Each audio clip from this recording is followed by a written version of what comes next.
চামড়া থাকবে না, থাকবে।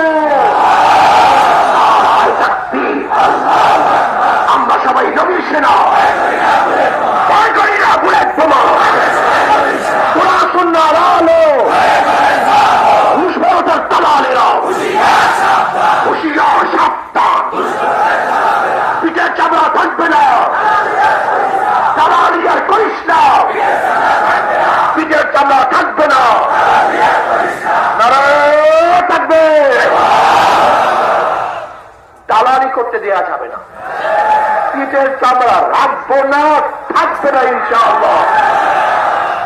অনেক দালাল সৃষ্টি হয়েছে আমাদের বাংলাদেশের মধ্যে, বহুত ভারতের দালাল, ভারত পরিকল্পিতভাবে মিডিয়ার মধ্যে দালাল সৃষ্টি করেছে, লেখকের মধ্যে দালাল সৃষ্টি করেছে, বিভিন্ন পর্যায়ে